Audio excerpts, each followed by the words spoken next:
I think it's officially called Does Size Matter, which is kind of a funny way of saying there's a lot of different ways you can be involved in industry, as you get your job, move on out of school. You can have big companies, mid-sized companies, small companies, and and what does that mean? And how do you choose? What are the advantages and disadvantages? So I think we're going to hear a little bit about that today from our panel.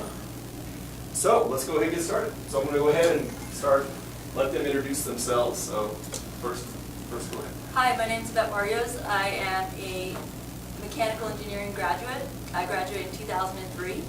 And currently I just started working for Dawn. I am the new department manager for mechanical engineering, and I'll kind of go through my history in a bit, but that's what I'm doing now.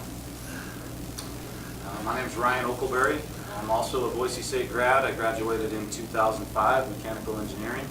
I'm currently a co-founder and COO of House of Design. We're an industrial robotics automation company in Nampa, Idaho. And we've grown our business tremendously over the last 3 or 4 years. So to give you a small business perspective, relatively small business perspective now. Used to be small business. Used to be. So my name is Sarah Haight. I graduated in 2006, mechanical engineering also. And I'm kind of in the same boat as Yvette. I also work for Dawn. I'm teaching. I'm a faculty member on staff. But prior to that, I have been at all 3 size companies. So I've worked at small, medium, and large size companies. So hopefully I can give some perspective on that. All right. Well, thanks.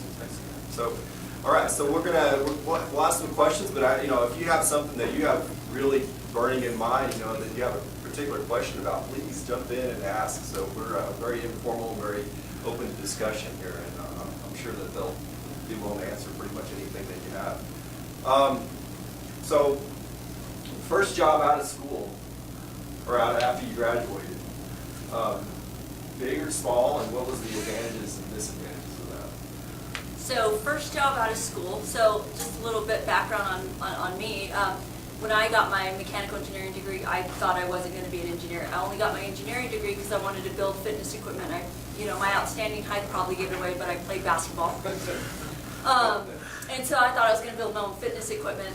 And life had some changes, and I had 2 job offers, and I had Nike and I had Lockheed Martin. Wanted to go to Nike because who doesn't want to work for Nike? But at the time, when you work for large companies, there's a difference in what they're going to pay out as far as moving expenses and everything else. And so I opted to go with Lockheed because they gave me a sign-on bonus and they gave all my moving expenses. Now, did I have any experience with aeronautics? No. At most, I'd probably taken, obviously fluids, and I was like, oh my God, what am I getting myself into? So I obviously went to a large company, worked out there for about 5.5 years, and did an engineering leadership development rotation program, which was excellent. I even did a small rotation within Lockheed and worked on rockets. So I was, did saved the world 1 plane at a time, and then went and saved the world 1 rocket at a time, then went back to planes. So as far as the big company, it was good. It helped build my career. The reason I brought up I didn't want to be an engineer, I told all my colleagues and everybody, all my people I graduated with, I wasn't going to be an engineer. And of course, my first job, I did stress analysis and fracture mechanics. So did a whole bunch of analysis. I'm like, oh my gosh, what am I getting into? But one thing that I think I like about the larger companies is things that you think that you don't learn in school. They're willing to invest in you and teach you the stuff. So for all those people saying, I have no idea what I want to do when I grow up, it's okay. People will help you. There's plenty of materials out there, plenty of things to get as far as baseline. People are willing to teach you as long as you're willing to learn it. So just keep that in mind. Yeah, I'm sure I could go. So my first job out of college was DaimlerChrysler. So I moved to Michigan, and I also did a management rotational program. So every 4 months I rotated to a different position within there, DaimlerChrysler. So I did database management, which was kind of required for all of us to do a rotation in that. And it was funny because I was like Yvette, where when I was kind of evaluating what I wanted to do when I graduated, I always wanted to do something with cars. I just never thought it was possible because I live in Boise, Idaho, and I'm like, how am I even going to get connected out that direction? And so it was at a SWE conference that I was interviewed and got an internship, and then they hired me on after. But I, again, was like, I'm going to work at a car company, and I'm going to end up doing, like, door handles. First rotation. I've been door handles, yeah. So You it were was the door like, handle engineer? yeah, it was in door handle and like lift gate bumpers and like hinges and stuff. And I thought it was going to be horrible, but actually it was really fun because we did a lot of like market analysis. Our group did commonization and market analysis. And so we actually just did a lot of surveying of like, open this door. Do you like the detent? Does it feel good, right? So it was actually kind of fun. But then I did feature innovation, so that was in 2007, and we were looking at vehicles that were like 2013 and beyond. So we got to meet with a lot of suppliers and look at these really cool new things. And our office had a lock on it, no one could come in, and there was only like 10 of us. It was, I felt really special, I guess, is the important part. But anyway, I studied a bunch of stuff there, vehicle development, and then I didn't end up staying I only stayed for 2 years, because again of life issues and stuff. So, but big company, spectacular. Right off the bat, it was good. It was good because you could hide in a big company. You can kind of hide. So and that's a pro and a con, right? The pro is that there's lots of people around you that can help you, and a lot of people that kind of overlap on your job, but you're also kind of just a number, right? Your boss knows you and your coworkers know you, but when you walk down the hall, it's not personal at all, really. It's like you just show up and you do your job and you leave, and if you don't show up tomorrow, it's highly probable things are going to continue on and it's going to be okay. So, you still have a stress level and stuff like that comes along with just having a job, but, and there's a lot of resources. I took so many trainings when I was there just in 2 years, that when you get into smaller companies, they don't have the resources. They're not setting up, they don't have just design for manufacturing. I did a class on that. I just took 2 days to go just do that, right? And my boss was like, sure, have at it. And in a small company, it's like, they don't have a class for that. So anyway, that was really good. So I got a lot of skill sets on that, and I loved it. Yeah. So they have a class for that. Is that in-house? Yep. Excellent. Yeah, because on our complex alone, we had 10,000 people that worked in our building. So it was like 4 floors, and it was a mile long. It was working on Auburn Hills. Like there was 2 dry cleaners and like 2 places to get your hair cut. Like it was crazy. Like it was like a small city. It was nuts. Yeah, and so then they just had a training center, and you could just sign up for classes, and it was just part of your job, and it was awesome. So that part of it was really, really pretty cool. How many of those were engineers of the 10,000? Was that all engineers? No, it was everybody, because it's headquarters. So HR. it was HR and marketing and sales, and that part was cool too, because then everybody was on site, and there was a ton of different people doing different things. So yeah, it's good. So good shout out. My first job out was a large company, Fortune 500 company, warehouser into industrial wood products, growing trees, selling trees, turning trees into you name it, right? Paper, diapers, all of it.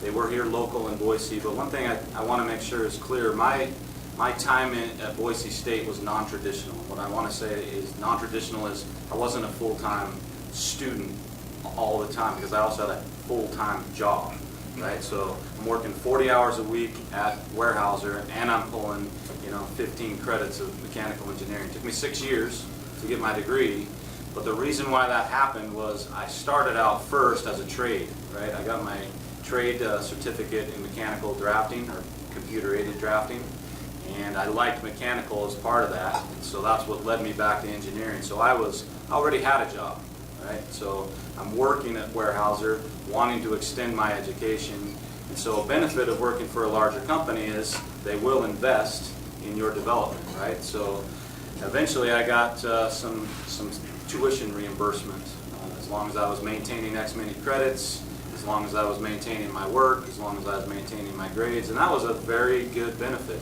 right? And it benefited them as well. Let's just be clear, like they already had me doing mechanical design, but I was starting to supplement my mechanical design with engineering skills over those 6 years. So they were getting a very low-paid engineer for that time. But I was also reaping the benefits of, I had a great healthcare program, I was getting tuition reimbursement. So even though that was hard, right, I was putting in a lot of hours, it was still beneficial to ramp me up to that success. But as far as the big company, like Sarah says, you can kind of hide a little bit, right? You're not as close to the bottom line as, at least in my career, that I wanted to be, but it gave you time to lean on others. You had to be open to feedback and input. You had to be open to criticism. But it gave you somebody else to lean on instead of all of it being your responsibility, and if it doesn't get done and it doesn't get done right, you own it. So the blending in and having a team to lean on, I think, was very valuable, along with some of the benefits. Anybody have any questions at this point? Not yet. Okay. So working on phrasing this in my mind, but as you're, let's say you're newly graduate, and you have very limited experience, right? How do you go about when you search about jobs? You know, they give you an offer of, let's say, X salary, X benefits, right? And obviously, in the market, there's like an average entry-level wage, experienced wage. How do you balance what you think is a good offer, or maybe not as a good offer, and also accepting, hey, you know, I have limited experience. Should I accept this very, very, very entry-level wage, entry-level job in order to gain experience, or is it better to wait for a better offer? Like, how do you?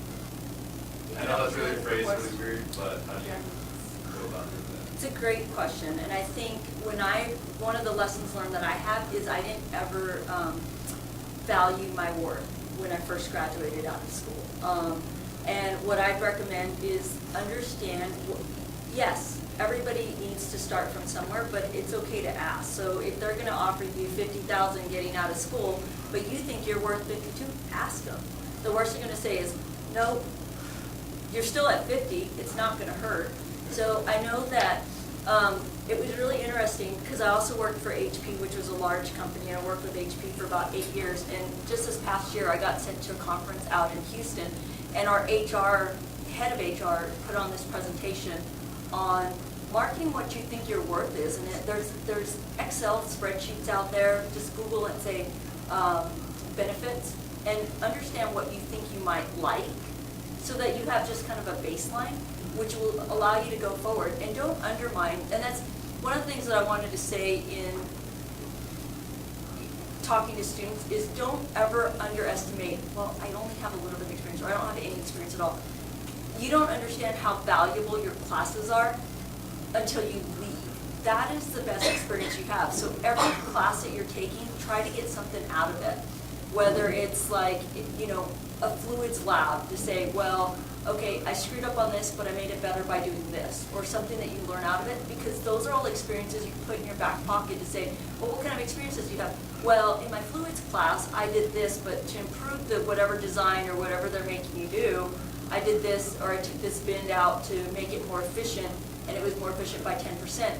Those are experiences that you guys can have in your back pocket that I don't think that you students like take advantage of. And to be honest, I didn't even realize that I had that until I went and started talking on my first interview, and I was like, wait a minute, I had far more experience than I thought I did. So don't undervalue yourself, because I think what you put into your education is what you get out. So, I mean, these rotation programs, and Sarah can probably attest to this, but you're doing these rotation programs with people from MIT, from Texas A&M, Ohio State.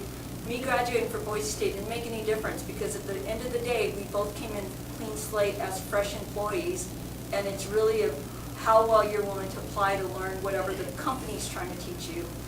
So, I'd also consider too the job market, and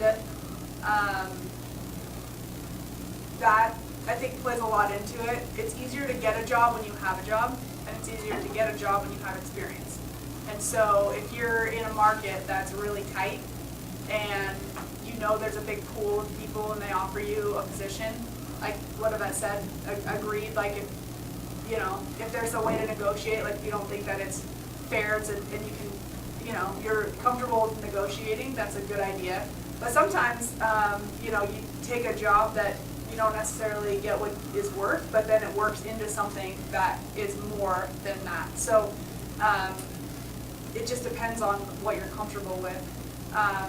And I guess that's another part of like, I kind of have this theory on pay of there's a level that's normal and that's acceptable, and then there's just kind of what it is. So like a smaller company can't pay you as much as a bigger company. That's just, it just, right? Because there's only, yeah. And not just to elaborate just on pay, but to, let's say your big thing is like rockets and stuff. But Yeah. going into what you're saying, let's say the market at the time is just too Yeah. small and you just can't get a job in rocket research. Right. Is it terrible to go into a field that you don't necessarily are ecstatic about, Yeah. in order to gain more experience and to, like you said, it's easier to get a job once you already have a job? Yeah, it's tricky. I do know people that I graduated with that they wanted to stay in the Boise area and there wasn't a lot available in 2006 when we graduated. And they went into HVAC and then they kind of got stuck there because then when they wanted to go back into design, their employers were like, well, you have 5 years of experience, but it's all in HVAC. And so then at that point, it's really how you can sell yourself, and it's how you present yourself when you are in an interview, if you can get to that point, right? Of, yeah, I've been doing HVAC, but it's all design. And here's why, and here's how it applies to your company. And here's, right, this is what, from my understanding, this is what you do. And then it's your interaction in terms of the interview that kind of get you there. So it's kind of it's a tricky balance for sure. But sometimes and then you also think you might like love rockets, and then you get to somewhere like Lockheed and you go, I don't like the politics of Lockheed. Like, I love rockets, but I don't like this environment. And then that's another thing that you really don't know about anything in life until you try it, right? I don't like asparagus, but actually I do. If I could go back to your first question, first of all, I want to make sure everybody understands everything is negotiable. Okay, I did not understand that leaving and going to my first jobs, etc., and interviewing. I just figured whatever they say is whatever the offer is. So I want you first to understand throughout your career, everything's negotiable. Okay, even with a bank, it's negotiable. I don't just have to accept what the bank is offering me for business loans and things like that. A bank is a customer to me, and I get to pick which one has the best offer for me. I just don't have to take what they tell me, right? So I want to get that out. Everything's negotiable, okay? The second thing I want to say there is I have a unique experience on having experience and the education, right? Because it was always, well, you got the education but no experience, or somebody who's got a lot of experience but no degree to say that I can actually design something, right? And I'm like, well, man, I nailed both. I got the degree and I got the experience. I got 2 degrees. I've been doing machine design for 6 years while I've been going and getting my engineering degree. Man, I should hit the ground running, right?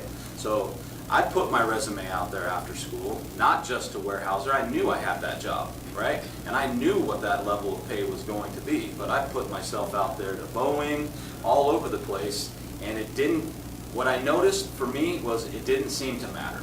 Right? These big companies are basically like, here's the playbook, this is what your certificate is or your degree is, and you're in this range, and take it or leave it, right? So I almost was frustrated a little bit that my experience didn't get me anywhere. So, but seeing that, running the gamut with other companies, I was able to negotiate with my current one to get myself in above the entry-level mechanical one, right? So that's honestly why I stayed there. Not to mention that I was very grateful for what they did for me, but I had no contract with them. I had no commitment to them, but I was very experienced with them at the time. So that was a unique experience, right? So I don't know whether the experience necessarily gets you anywhere. What I will say, I'll echo what Sarah's saying.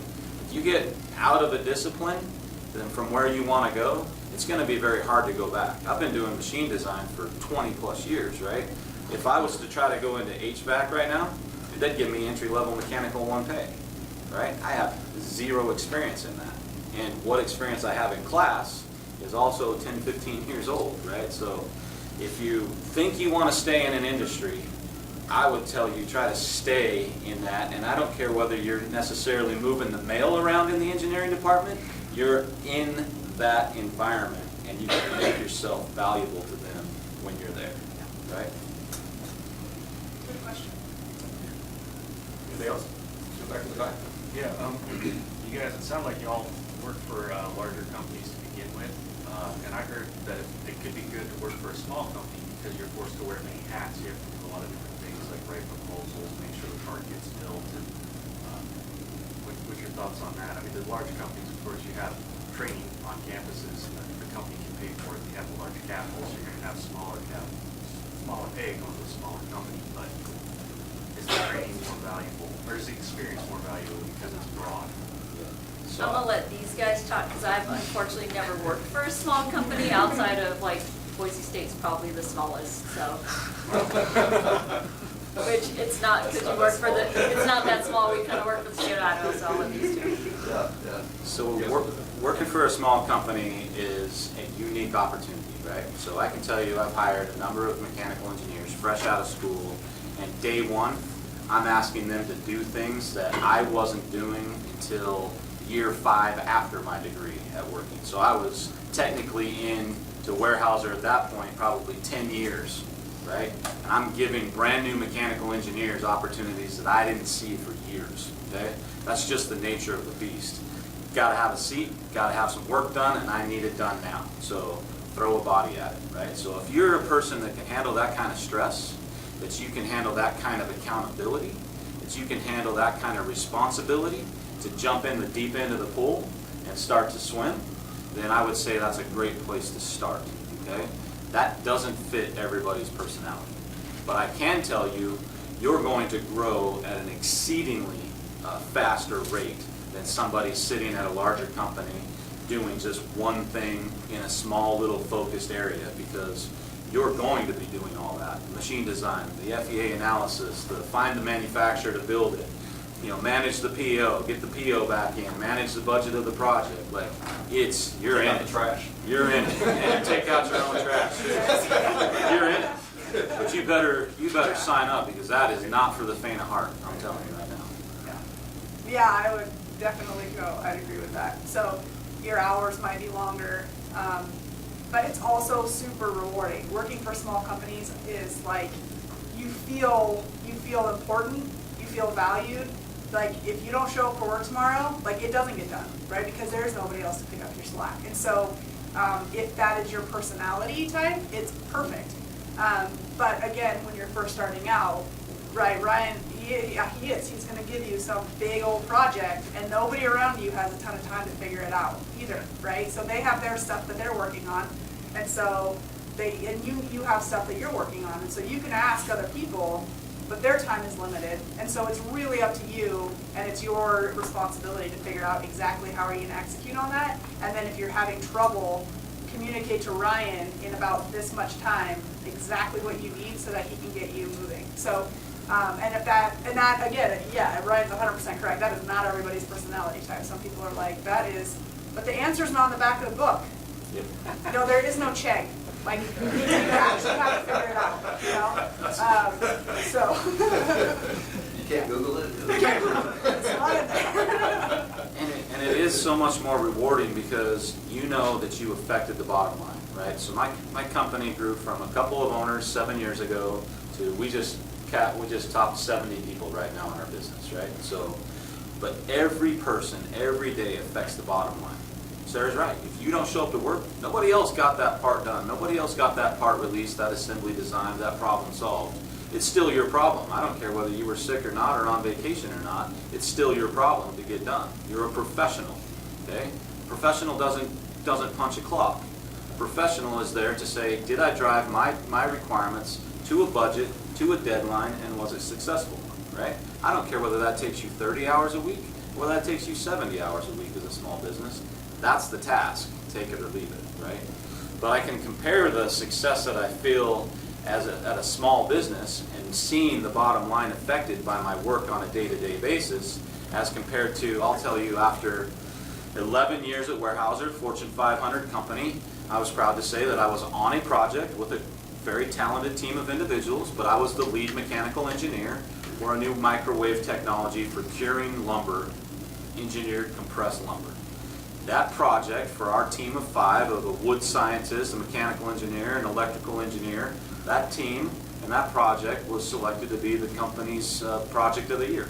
It saved each facility we put that little modification into $1 million a month, right? And you think, man, I feel pretty successful. I can tell you, the company didn't care, right? I didn't get a thank you, kiss my butt, or nothing, right? So it was just, well, you did your job and great job, right? That's what they're paid for. That's what you're here to do, right? So you try to take some personal, rewarding out of that, hey, it was at least selected as the company's best project of the year, but there was no financial gain in my behalf, there was no promotion in my behalf, there was no bonus in my behalf. But when you see it on the other end at a small company, and you see that the company still gets to turn the lights on, and you still have a job the next month because your project was successful, there's a lot more value to that. Just here to tell you. Good question. Great.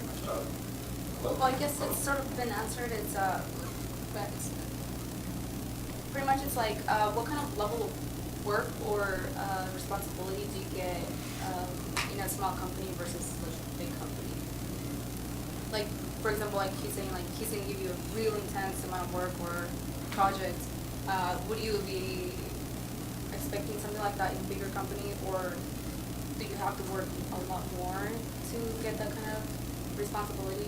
I found it was like as you worked your way up in management or like in the technical, and there's the other thing on the big company, at least there at Chrysler, there's 2 paths. You could either do like the management path and then you move up that way, or you could do the technical path and you could move up that way. So as you moved up that path, then you got more responsibility. But like when you come in as an entry level, they're like, yeah, you're in charge of the spreadsheet. You're like, yeah. I got my MS, right? Not master's in science. Microsoft, right? So yeah, so it's just not the same thing. And it just depends on what you It want. takes longer, right? Yeah. You have to prove yourself, and they're not going to give you a project to sink or swim on to prove yourself, right? You're going to have to do a part here or there. You're going to have to participate in a sub-assembly of something here or there and show your value and work, because you also have to realize there's people above you that have been there 15, 20 years, that they're the ones drawing those projects, right? They're the ones that are drawing the volume of work, and you're just going to have to be a team player. Not that you don't have to be a team player at a small business, but you're going to have to know, I have a very small pinpoint role in this overall project. And if you can make your piece successful and there's no problems, you'll get trusted with something a little more the next time, right? I don't have that luxury. Those smaller little pieces, not to play this down, but a door handle, I might have the whole door that I got to give somebody at House of Design, right? I can't focus the work that minute to test you out. You're going to have a larger piece to play in a project, and it's significant. Good question. So, can I ask another? You want to jump in again? Yeah. So following that same, Go ahead. No, you're going to go. following the same thing, what do you do in a big company what sort of steps or extra miles do you take to extend yourself out? So the best career advice that I got at HP was, you've got to nail your job within 3 years. Like whatever it is, you've got 3 years to try to nail it, because that's how quickly they're looking for you, especially larger companies. Try to nail whatever you're doing to try to get that exposure, whatever small project you have, and then possibly consider either a promotion or even laterally to just a different org, just to get that different breadth of experience. Or you can stay there and just get a different project, but nail what you're doing before you ever leave anyone. Give yourself 3 years to at least nail that position. Now the advantages of going to a big company is, once again, it goes back to the, what do I want to do when I grow up? A lot of us still don't know. Some of us may be like, yes, I'm going to go do this and do rockets, but then you've got to remember that the only thing that's consistent in industry is that things consistently change, right? But you might be like, yes, I want to do this, but guess what? You may get a new manager and be like, that was a passion, or you might be doing one thing and then health changes or something. whatever may be the case, the only thing that's consistent is change, and that you have to make sure that you can adapt to various activities. So like I said, give yourself that 3-year milestone of trying to nail your job, and then at that point in time, you can consider either laterally moving up, or you could have done such a great job that someone's going to tap you on the shoulder and say, hey, I would like you to come and do this. So in my career, the thing that I love about being a mechanical engineer, and I've told this to Dawn, is mechanical engineering allows you the flexibility to do almost anything. It's very hard for someone in marketing to come and be an engineer.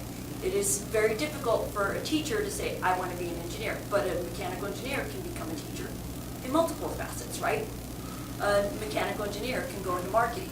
A mechanical engineer can go into business. You can be an entrepreneur. A mechanical engineer, you could do stress analysis. You could do design. You could do HVAC. It gives you so many different hats that, the possibilities are limitless out there. So, like I said, give yourself your 3 years in whatever you're doing, and then if it's not your fit or you want something different, move on, and that's the advantages it allows that you could get at a bigger company. And it was funny, one of the projects I worked on at Lockheed kind of reminded me of a small business, because we're like, oh man, I was working like 80 hours a week, and I think it almost tried to kill me. But shortly after that, I don't have an MBA, I'm also a single mom, and so I could never go back and get my master's. I've been my entire life raising my child and having my career, so I've never been able to go back there. But one of the things that I've always wanted to do is I wanted to improve my business acumen, and so I've told that to the company. And so when I finished this one grand project, when I was barely walking like a zombie, they were like, tapped me on the shoulder and said, okay, would you like to go into marketing? And I interviewed, obviously, went into marketing. I have no business background. I don't even think I even took a business class. And so I was in marketing for just under a year, not intentionally, but then all of a sudden I got tapped on the shoulder, and then I had to talk to HR, and I'm like, now they're asking me to be an engineering manager, can I go do that? And they're like, yeah, you have to go do that. We're asking you to. So you get to. I'm like, yay, this is fun, let's go do that. So they kind of said that I'd still get my business acumen and learn the financials in doing so. And so I went and became a manager, a people manager at that point in time. I was a program manager for a very long time, but this was actually managing engineers in an R&D setting. But bigger companies offer you that opportunity. And once you show and you can express that you work hard and that you can deliver projects, it opens for opportunities. And even if you don't, and you say you screw up once or you learn, but if you fail fast and you continue to learn, it definitely helps. So I want to echo what she said about the flexibility of an engineering degree, right? So the key thing, if I could tell you, what did I learn out of my time at Boise State, right? 6 years, get a mechanical engineering degree. 2 things I learned, okay? Well, more than that, but Two main things. They have nothing to do with fluid mechanics. They have nothing to do with machine design. A lot about thermal, right? 2 main things, and I want you to think about it, okay? Number 1, problem solving. That's what you're here for, right? People everywhere, I don't care what spot in their business, whether it's HR, marketing, or whatever, people need problem solvers. And that is the one thing that an engineering degree teaches you how to do. You had better know how to solve a problem, research a problem, get the resources for a problem. That's what you're doing. And you do it every day. Machine design, fluid mechanics, thermal, that's the overall line thing. If that's a skill set that you can perfect that, okay? And the second thing is that I learned how much more that I don't know than what I do know, right? And so if you can keep that humble thought as you're going in and trying to, you walk into a business and whatever it is you're trying to do, and you recognize the fact that I'm not putting on my shiny white hard hat because I'm an engineer and I know everything. I'm here because I know I don't know everything, but I know how to solve problems. You get those 2 things down, and you're going to be successful. professional problem solvers.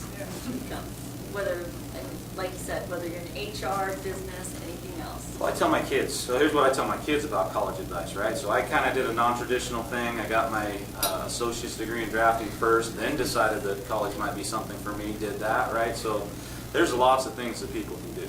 okay? Lots of ways that you can get educated and get success. But I tell my kids, you can do and be anything that you want to be after you get your engineering degree. After the engineering degree, do whatever you want. I know that's employable, right? You're so flexible. So another thing I would say, to kind of stand out, volunteer for things. So like if you see that there's a project going on that somebody else is working on, and it seems like they need help, or, you know, whatever, do volunteer for projects if you can. And then also be vocal about what you want. So like, I really like database management, but I would really like to do design.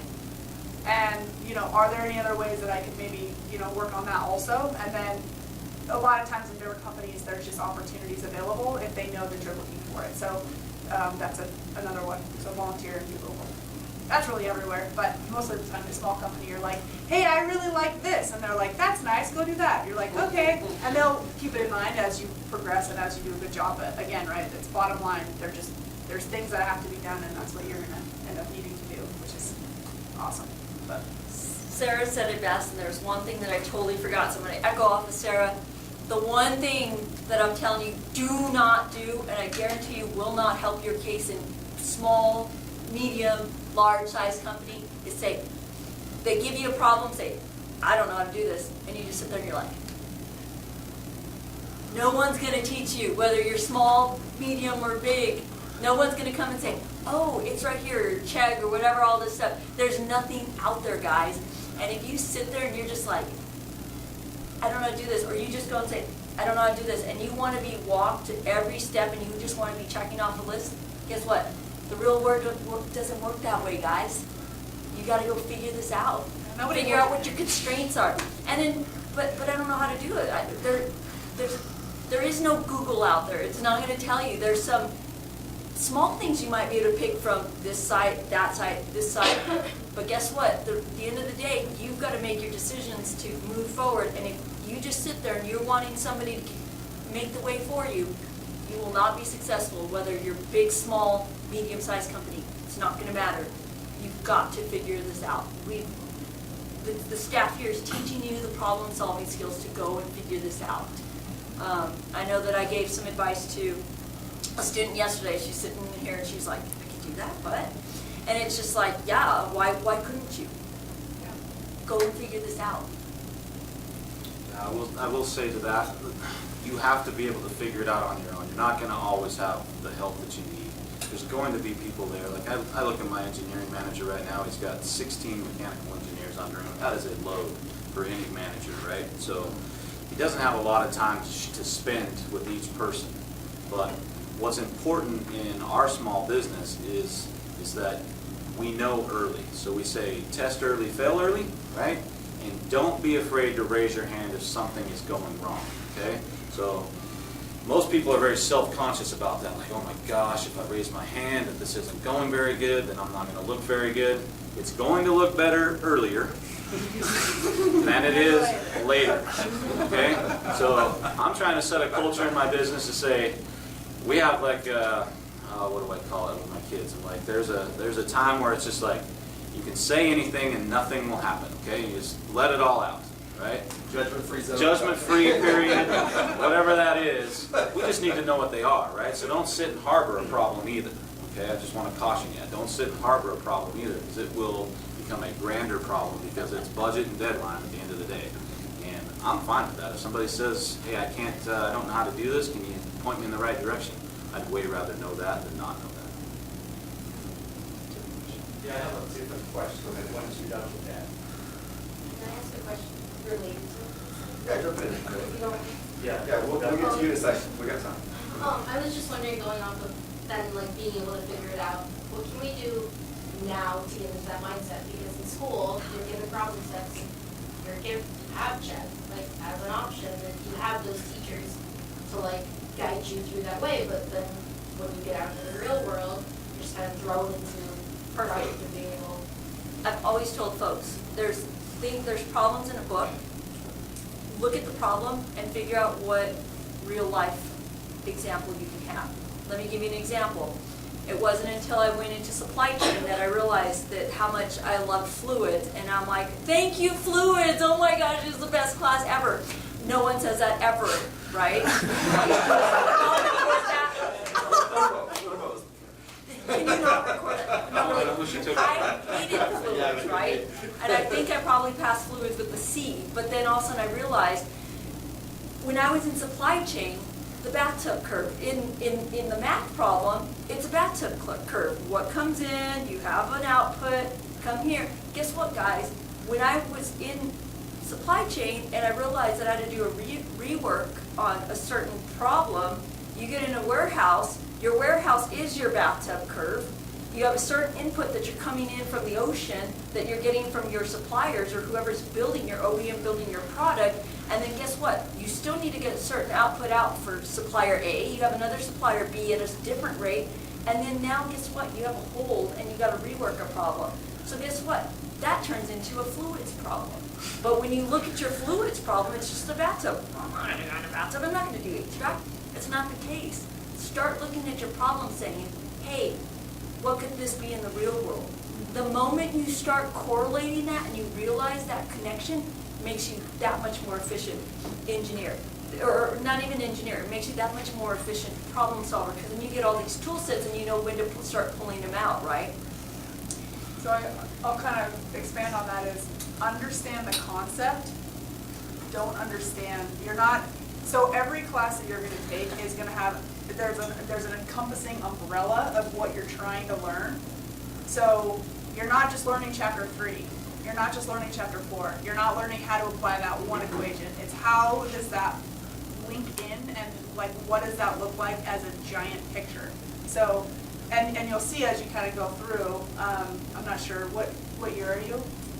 Graduation December, so I'm. So you're perfect. So yeah, so you, as you go through your classes, hopefully you were like, oh, so when I took this, I can see how like statics applied to that. And if you know, I learned the hard way when I tried to take my PE, and I didn't succeed eventually. But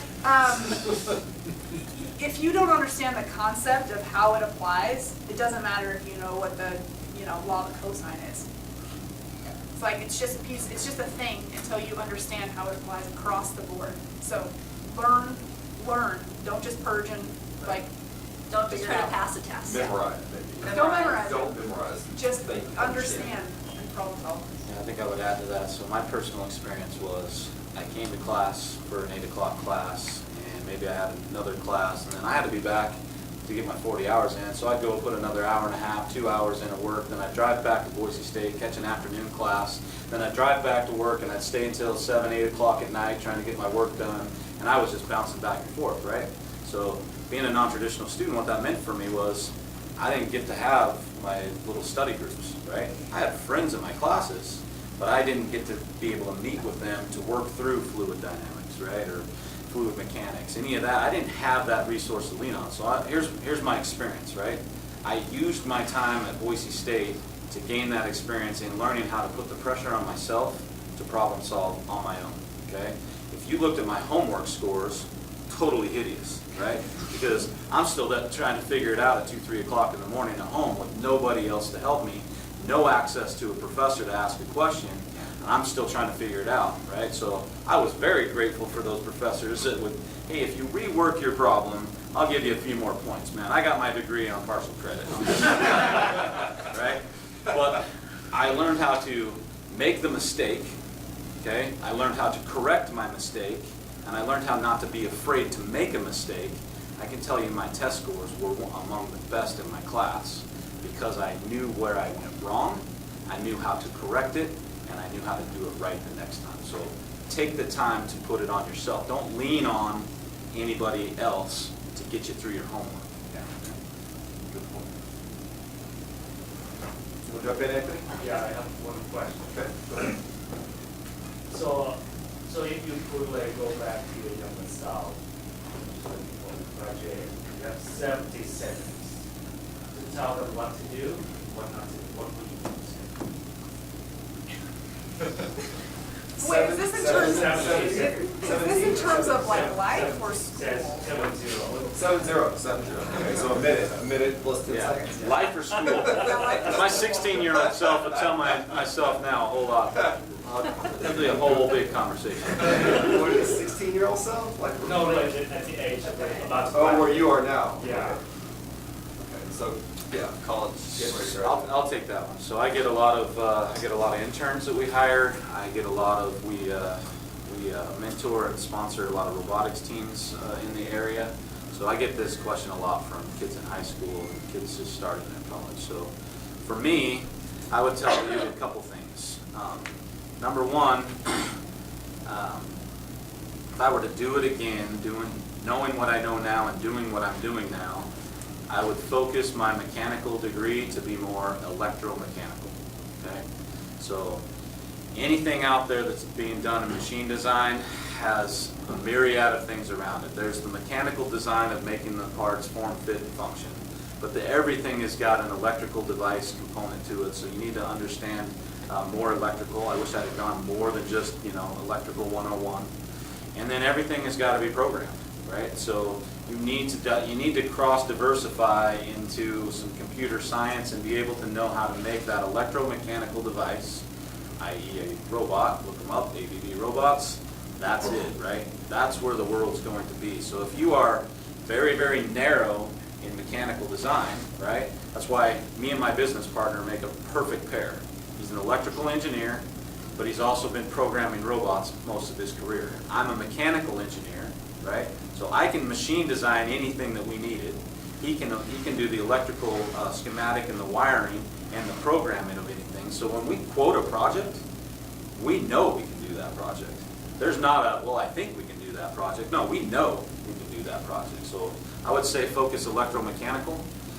The other one that I learned was, I don't know, I guess I was maybe self-conscious a little bit that, I went to Boise State and I'm trying to compete with guys that have got, degrees from MIT and Purdue and Georgia Tech, and I'm like, how the heck does this engineering degree ever going to compete in a job market with any of these other people? And here's what I learned, okay? We're all Yvette certified. We all take the same tests. I mean, a good friend of mine, he went to a very expensive school. He still has school loans. And I asked him, he's a mechanical engineer, and I asked him, I said, did you pass your FE exam? He's like, yep. I said, so did I. I said, did you pass your professional engineering exam? He's like, yep. I said, first try? He says, yeah. I said, so did I. And I paid a whole lot less for going to Boise State, in-state tuition. I got the same degree. So what I'm saying is, you can take advantage of everything that you've got. The only difference, I guess I'd say, is if your resume is sitting on a desk of an engineering manager that's got a degree from Notre Dame and he's looking at a Notre Dame grad and a Boise State grad, well, guess who's going to win? I'm sorry. Right? But it works the other direction too. But it works the other direction too. So Yeah, Boise State, Idaho. you got a manager that's a Boise State guy, and you got right. So Just make the best of whatever you've got. Do it. And what not to do. I want to hear from especially Sarah. I know Sarah. I'd like to know what she'd do different. Oh man. I think the big thing that I would have told myself is, I like that one, is be more confident. And understand your self-worth, right? You guys, what you've done here and throughout your life is important and it's valuable, no matter what it is. And then I think I would have, and I do try to tell myself this regularly, is the expectations that you set for yourself should not be the rules of your life. So I want to go work at Lockheed Martin, and I am dead set on Lockheed Martin. At the end of the day, like, that expectation may or may not be valid, right? Like, because you don't always get to pick things that you don't have control over, right? Sometimes you don't get to pick the things you do have control over, it turns out. So, so I think that would have been the big one, is like, don't be disappointed by the expectations that you set. Like, don't give up on your dreams or whatever, but like, don't be disappointed because. Don't let it flex. Yeah, don't let. Be flexible. I mean, yeah, to kind of echo on both what they said. So one thing that I go back and tell my younger self, is don't be afraid to fail. And I'd also tell myself, you know, I really focus on learning the concepts, which I don't think I did the best when I was in school. But when I was out of school, I felt like I had to relearn my degree because I was like, oh crap, I gotta do fracture mechanics. Or like, you know, there's this one time, you know, and I remember this, we were upstairs studying and we were doing Moore Circle, and I absolutely hated Moore Circle. And in one of my rotations, they were like, and this is working for Lockheed, I walked in, the guy's like, okay, well today, he goes, you remember Moore Circle? And I kind of laughed because I walked out on, I was like, I don't need Moore Circle, I'll never do this the rest of my life. I'm gonna go meet you at the bar. And I was like, I can feel this one, it'd be totally fine.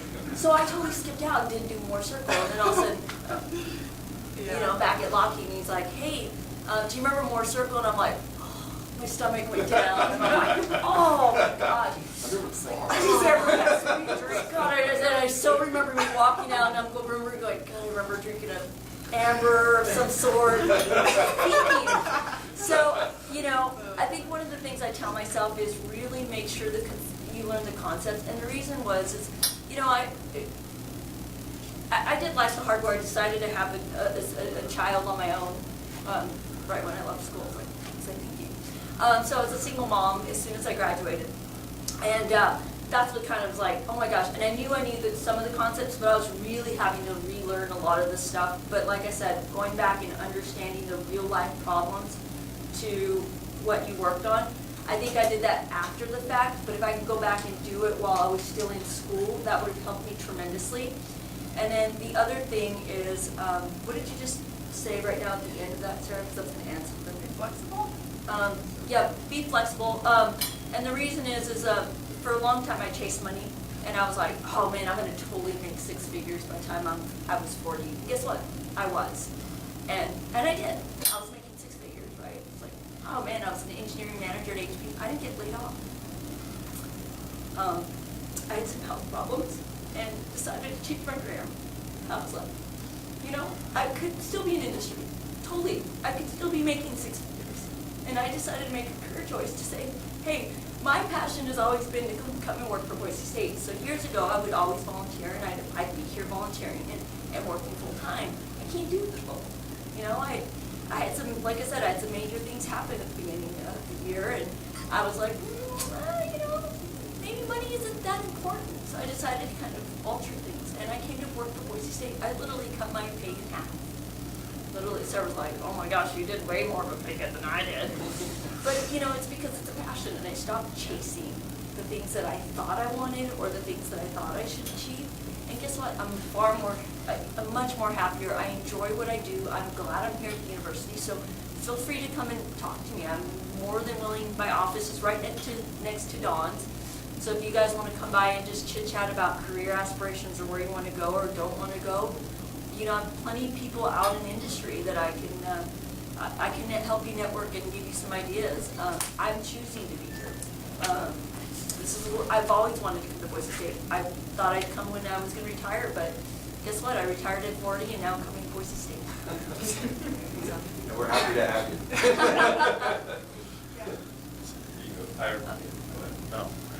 I was just going to say, there is one story that I haven't heard yet.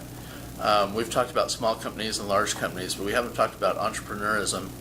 And I know that Ryan knows how to start a company, and I'd love to hear your take on what that took and what you would have to do to prepare to do that if that was the way you wanted to go. Yeah, that's a great question. So I think in my mind, I always knew or I wanted to own my own business. I've known that for, I would say, high school through my first degree, through college. I knew that I wanted to be self-sufficient, right? So, you know, you can say, well, you hear people, I want to work at a large company because it's steady, it's solid, it's not going anywhere, and I'm here to tell you that's not the case. I thought if I'm at a big company and it's tied to a natural resource, trees, like trees are used for everything, there's no way I would ever experience layoffs. It's just here to tell you, all those thoughts and plans just failed. Like, you don't necessarily know what's going to happen the next day at a big company for a small company. Like, just face up to that fact, right?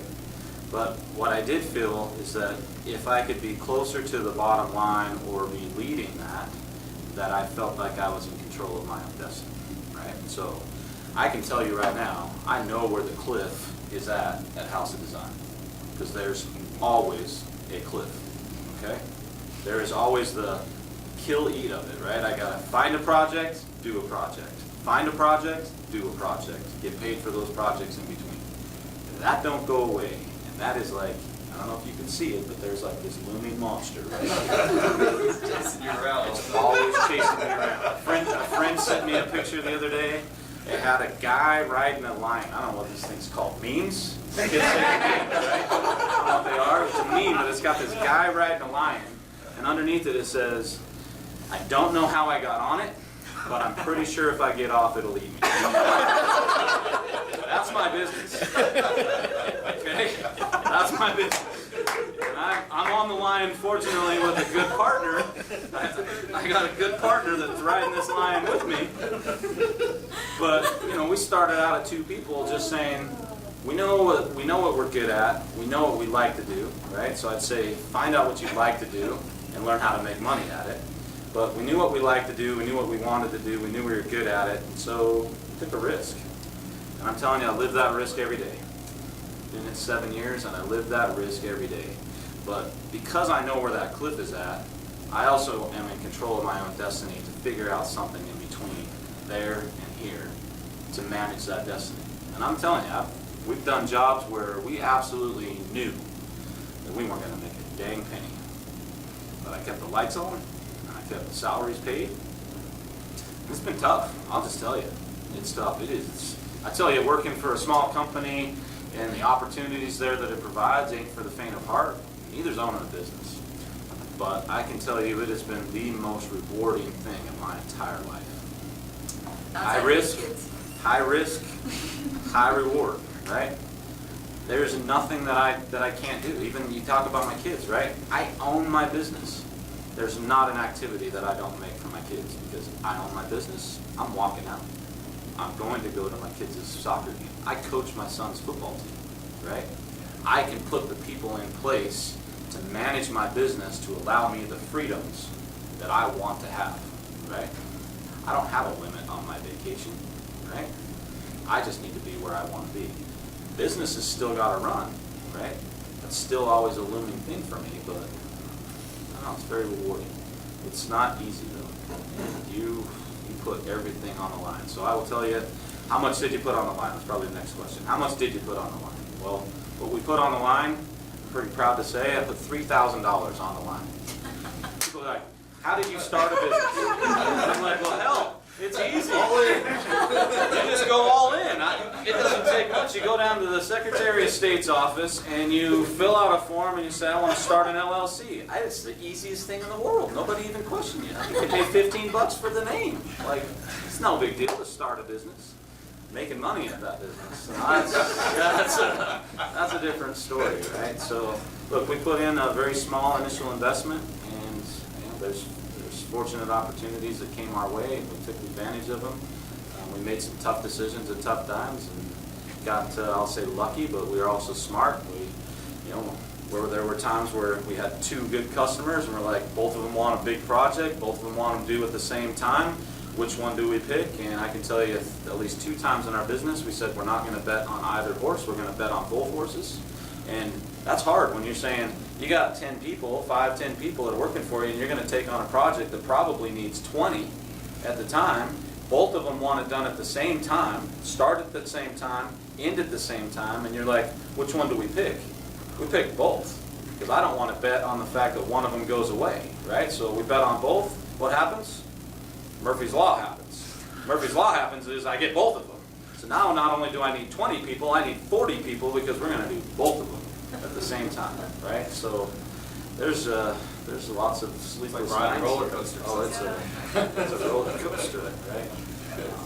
But you get people around you that you trust, that you love, that you know got your back, and you can do great things. Just tell you.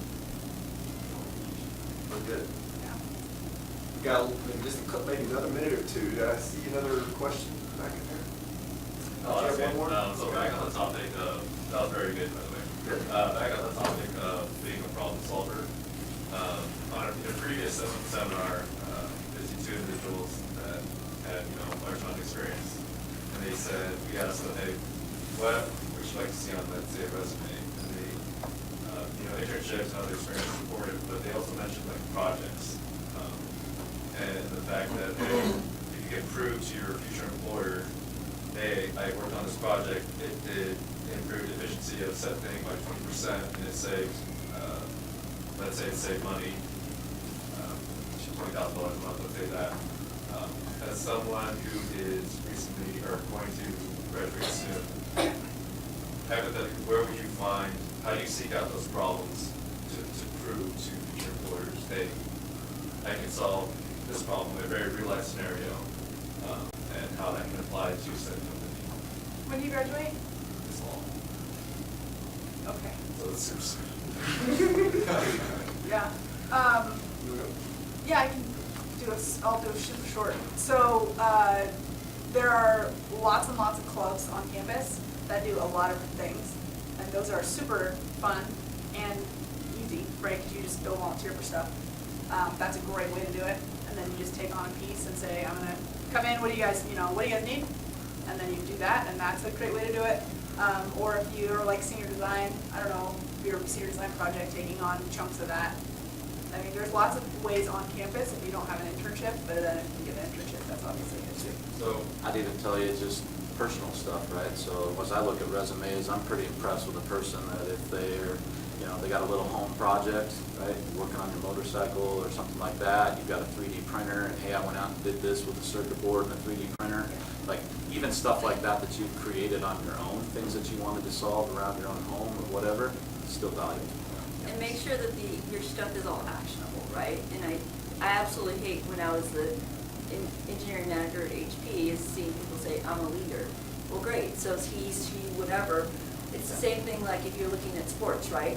If somebody scored, if you're looking for somebody that's a scorer and you've got person A that scores 23 points a game versus 10 points a game, who are you gonna pick? The one that's 23, right? So what is actionable to you? Well, you find whatever those actionable things are. Being a leader isn't an actionable thing. It is a quality, but it is not an actionable thing. What did you do that could add value to something else is what we're looking for in resumes. So how did you demonstrate the leadership? Yeah, so you have to, how you demonstrate it. So, What did you lead? Why are you a leader? exactly. That you're a leader? Were Yep. you a supervisor of a project? Or Yep. did you lead a crew of people? Yep, led a crew of people to run this project and it was 10% better and we saved this much time.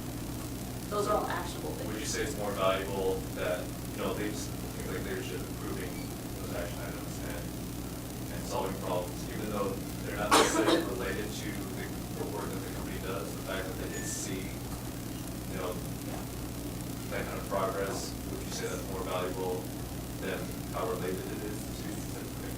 I mean, if it can relate, Better. way thumbs up. Uh-huh. But if it doesn't relate, still thumbs up. I would even tell you, to add to your experience and to boost your resume, go out and seek out other things, right? So other certifications that you're not going to get at Boise State. If you're going into machine design, and you said that you had some side training that you sought out on your own for geometric dimensioning and tolerancing, that would interest me. If you've gone out and gotten your associate's level certification in SolidWorks or your professional level certifications in SolidWorks, that shows me you going beyond what the education just is and seeking that extra experience, right? Go out and seek out other things, design for manufactured classes, supplement your education. Good stuff. Okay, well, let's go. I want to be conscious of everybody's time, but I do appreciate everybody being here. Thank you for the panel for being here. We want